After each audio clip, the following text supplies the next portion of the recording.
مساء الخير. بوجه حديثي مرة تانية وتالتة لسكان المدينة، السكان المحترمة والطيبين.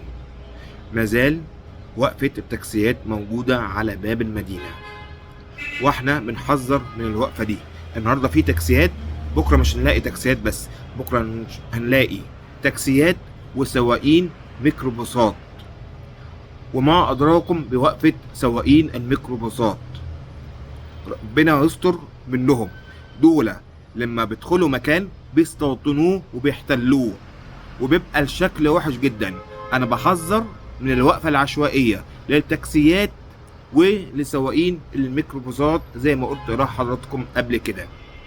لو سمحتوا خدوا موقف ايجابي وقرار حازم ان انتم تمنعوا الوقفة العشوائية للتاكسيات قدام باب المدينة. كل يوم بيقفوا قدام باب المدينة بخمس ست تاكسيات، 7 تاكسيات. انا ما عنديش دار شخصي لحد، انا بتكلم على الحياد. بس للأسف هتهم ان انا عندي دار شخصي.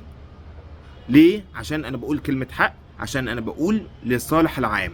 ما ينفعش دول يقفوا قدام باب المدينة.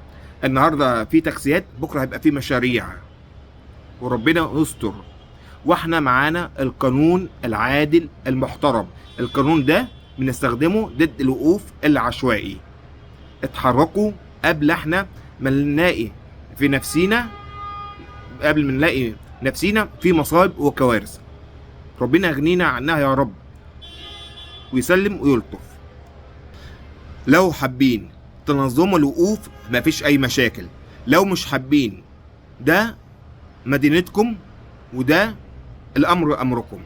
انا ما عليا بس ان انا بنبه وبحذر، وربنا ما جعلناش سبب في شر الاخرين، يجعلنا سبب في الخير. مش معنى ان انت تاكل لقمة عيش تأذي بيها الاخر. لقمة العيش ما قالتش كده. تمام، شكرا، مع السلامة.